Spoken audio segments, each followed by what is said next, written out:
It's time for Where You Live with Gene and Tony, the show that's all about owning, buying, selling, renting, and association management. If it involves a home, we'll talk about it. Here's your chance to get your homeowner questions answered. From the Concierge Landscape Studios, here's Gene and Tony. Needed the shelter of someone's arms, and there you were. Needed someone to understand my ups and downs. Good morning, everybody. Wait, what's that you say? No, don't touch that dial. There's nothing wrong. It is not Sunday, it's Saturday. That's right. This is Where You Live with Gene and Tony, and I'm Gene Sullivan. I'm Tony Crockett. So what's going on, Gene? It's Saturday? That's right. We have changed our time in the lineup now from Sundays at 10 to Saturdays at 10. All right. And so if you're listening to us on Saturday, this is our new time slot. If it's Sunday, we're going to continue to play our repeats of our show for the next few weeks, letting our listeners on Sunday know of the new time change. But it'll be Saturdays at 10 right here on The Patriot. Well, thanks for joining us again here on Where You Live. We've got a lot to cover. In one of our first stories today, we're going to be talking about a pig and a goat.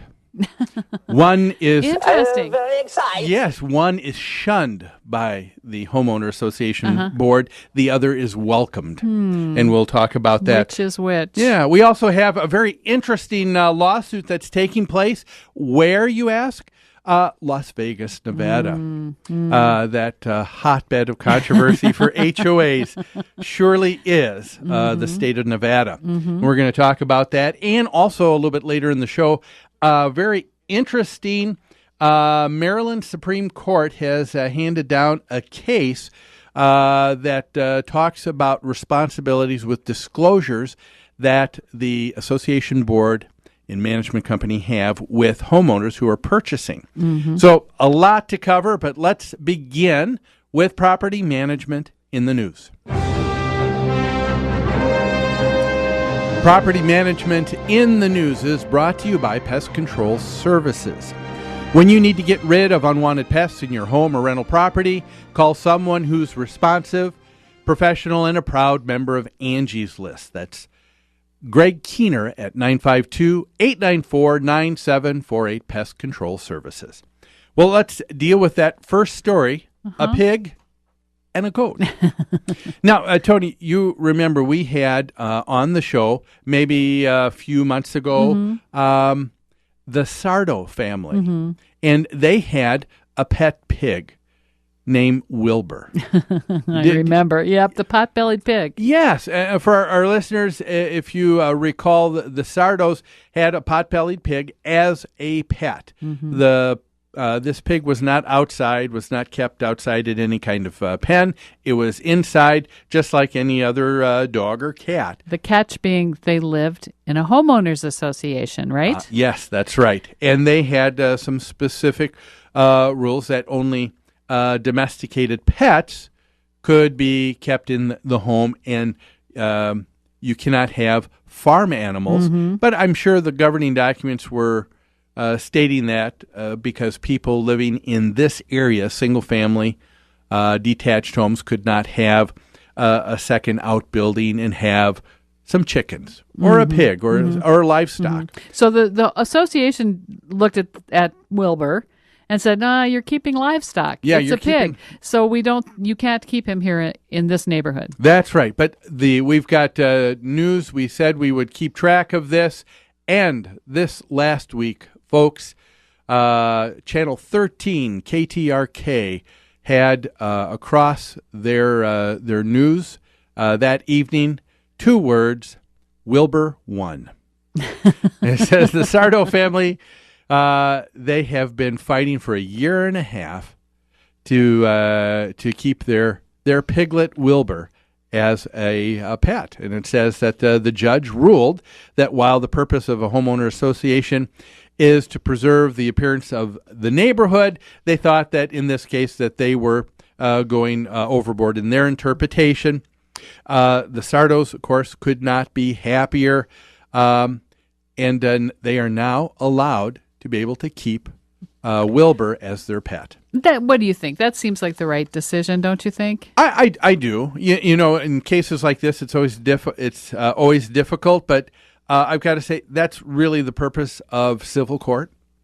You have people who have a difference of opinion, and here the association said you can't have livestock, but clearly the judge interpreted it as livestock outside, not a pet inside. And sure, or livestock's being raised for food of some kind, a different purpose, for a different that's right. reason. Yeah, and I guess that's not unusual. There are more people that are having potbelly pigs as pets. I've heard there's even people in South Minneapolis that raise chickens in their backyard.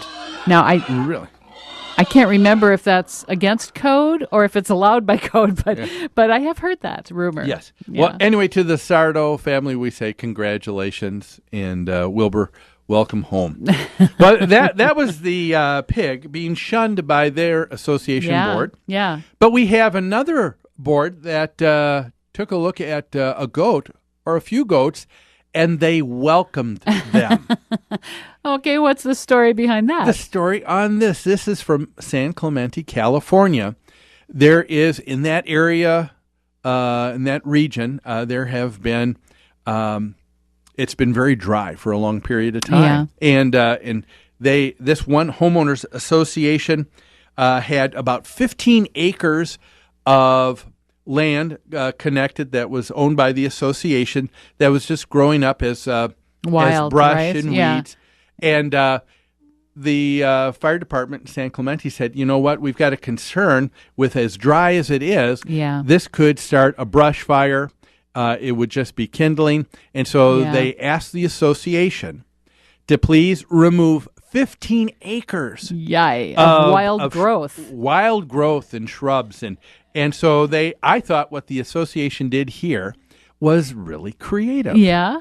And they ended up asking a farmer who had 500 goats, 500 of them, and they ended up setting up a pen, a wired fence, putting the goats in there, and they said that 500 goats could demolish 1.5 acres a day. There was nothing left. Everything was just trimmed. Wow. Right down so to everything, sticks and bark and twigs and leaves and whatever. Yeah. Burrs the association was looking at, they said, a cost of about $2,000 an acre just to cut down all of this stuff.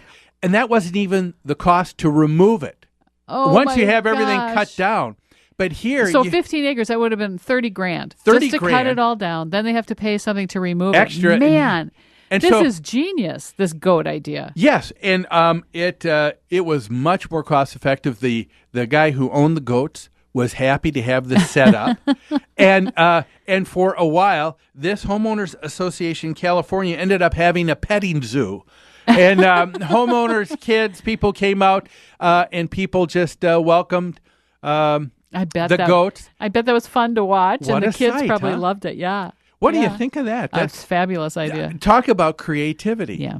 They said, now the only concern was that this wired fence was an electric fence. And so they ended up, because they saw so many people stopping, even though they had signs on it, they had to take some time to turn off the fence because they didn't want to have anybody reaching in. No accidents. And yes. But looks like a very creative way for another association to take care of things. Now, the only thing that I've got is a question on this, and that is, after you have 500 goats eating all that, they're dropping a bunch of stuff. Who does the homeowner association send the violation letter on for droppings, for not picking up after your animals? Yeah, true. So, I'm sure they have a rule about it. They probably do. Maybe they've allowed for an exception, though, in this Possibly. This case. Well, folks, two very interesting stories today. Hey, we're going to take a break here in a moment, but before we do, I just want to let our listeners know that we've got a free resource for you. It is our bi-monthly newsletter. We've got a new edition that has come out titled the featured article, The Tyranny of the Urgent, something you've got to read. The Tyranny of the Urgent. Tyranny of the Urgent. Boy, that rings bells for me. Yeah. And so, folks, you can get your free copy by calling us at New Concepts at 952-922-2500. Ask for Lori, and she'll make sure that you start receiving your subscription. 23,000 people enjoy this bi-monthly newsletter. But hey, let's take a break right now. Don't go away. So much more right here on Where You Live with Gene and Tony.